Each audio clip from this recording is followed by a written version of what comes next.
Hey guys, welcome back to the channel. Thank you so much for clicking on my video. It means so much to me. Today's video is very in-depth. It's going to be about Richard Hatch, the man, the myth, the legend. We're going to explore his life and how he came to be the survivor legend that he is. Before we start, 95% of you guys aren't subscribed. Let's change that. It's easy and it's free. And without further ado, let's get into the video.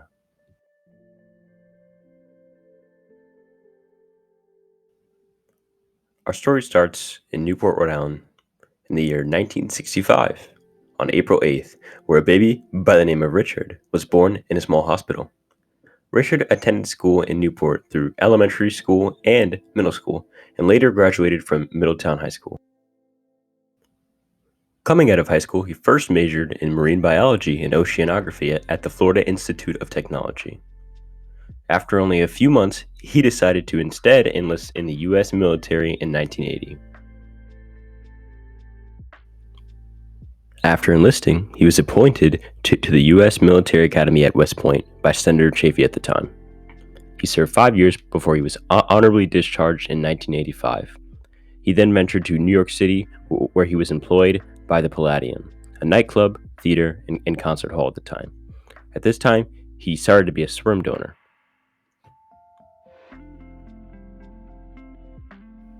He later attended Baruch College and George Mason University, which are located in New York and Virginia, respectively. Finally, Hatch, after spending 8 years in Washington, D.C., graduated from National Louis University with a bachelor's in management applied behavior. He returned to Newport, Rhode Island, where he promptly adopted a 7-year-old named Christopher. Overall, he had worked as a bartender, auto salesman, and licensed real estate agent before working as a corporate trainer and consultant for his own company. And then television history, along with Richard Hatch's life, would change forever with the show called Survivor. Survivor. As soon as Richard landed on the island, we knew we were dealing with a different caliber of player. I'll save talking about Richard's game for a different day, but we all know the history that he made in those 39 days. After his dominant win in 2000, for the next 4 years, he did interviews talking about and more bluntly boasting of his performance. He also enjoyed cameos and appearances in movies and TV programs. He was running high off his success, and well deserved it was. But next in his life was a different chapter. When the first returning season of Survivor was rumored, Survivor All-Stars, the public knew the man himself would be a lock to return for it. All-Stars premiered on February 1st in 2004, drawing a rise in viewership as the country anticipated the return of many big players, none bigger than Richard Hatch himself. In the early episodes, all the way until his blind side in episode 5, he played somewhat of a character of himself, upping his cockiness for the camera, leading to great moments like him biting a shark when the shark bit him, and quotes like, quote, "You go home now," unquote, when referencing to his tribe mates. Oh yeah, and there's that challenge with Suhawk, but let's not talk about that. Wait, what is that? Oh, we have to talk about, okay. In the immunity challenge in his boot episode, while naked, he bumped into Suhawk, former ally in Borneo, causing her to feel uneasy about the moment. Whether intentional or not, over the following 24 hours, Suhawk would internalize this in a way that made her bash out at Jeff the following day and quit the game. At the time, this wasn't seen as a big deal, surprisingly, and he and Sue, according to Richard himself, sat down with their lawyers and hashed out the issue until both parties were satisfied after the game was filmed and aired. The next chapter in Richard's life would be very difficult and would involve tax evasion charges, media scrutiny, and eventually jail time.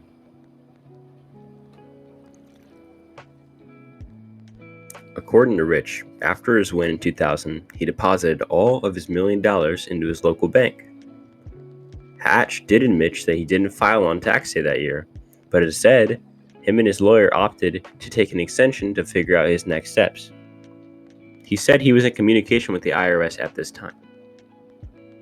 Eventually, he says he received a notice from the IRS which didn't mention $1 million. He was indicted for willful evasion and was advised to take a plea deal.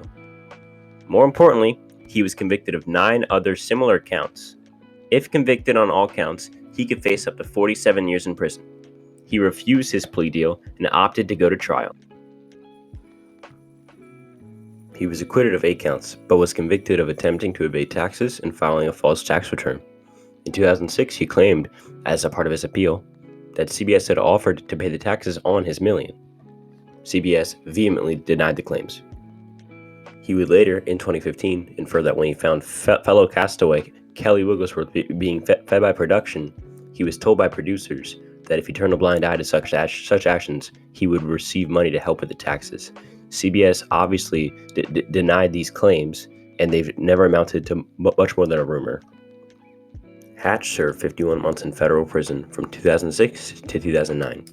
In 2009, after he got out, he was again arrested for participating in an interview that technically violated prison media access rules, even though him and NBC got permission in writing for the interview to take place.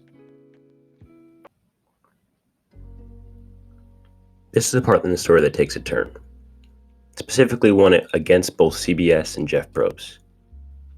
And it gets pretty interesting, if you ask me. The first major instance of this that I could find was a tweet from 2015, where Rich was commenting on the contestants that were in contention to be on Survivor's Second Chances. Here, when he got to Kelly Wigglesworth, he wrote an extra long paragraph on his fellow castaway in Borneo. He also made similar claims in several interviews like this one on Inside Survivor. In this interview, he calls the alleged producer feeding of Wigglesworth, quote, sufficiently irresponsible, and specifically refers to the production help as, quote, cheating. This has led to rumors that I specifically talked about in my conspiracy theory iceberg video. By the way, thanks so much for the support on that video, guys. It means a lot. And keep showing that support, and I'll keep making videos. This would only be the start of Rich's beef with CBS. CBS was calling players for the all-winner version of Survivor, Winners at War, Season 40. And Rich claimed in his YouTube channel's inaugural video in early 2020 that he was called and he was told that he was on. In fact, that he was a lock, even going as far as canceling his PhD program to be able to participate on that season. He says a producer told him 2 days before he was supposed to fly out to film the season that he wasn't going to be on the cast. In the same video, he inferred that the main reason that he was taken off the cast was because of the actions of Dan Spilo in the previous season 39, Island of the Idols.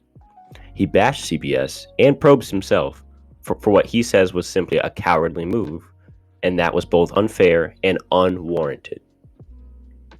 To this day, he continues to do the same type of videos on his YouTube channel, such as, quote, Jeff Probst as executive producer, unquote, or Dear Jeff. Most fans respond negatively, stressing to Richard that he would never be able to play again if he continues to bash CBS and Jeff Probst. In one specifically outrageous video, he insinuated that because Jeff and CBS showed Tony, the winner at Winners at War, after he won the game, hugging his all-white family, after he won Survivor Winners at War, that this was racist and that they wouldn't have done the same if fellow non-white castaway Natalie Anderson had won. He sounded off on other contestants in his videos as well, such as Russell Hantz in his video titled Little Russell, saying that Russell plays the, quote, win the challenges and find the idols game, and even saying, quote, you don't know how to play the game, Russell.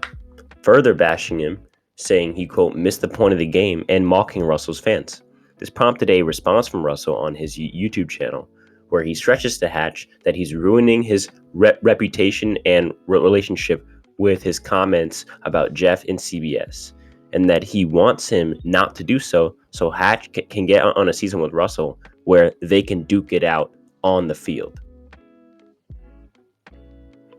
At the time of posting this video, Rich's relationship with Jeff and CBS is tarnished, and the fans are fed up with him too.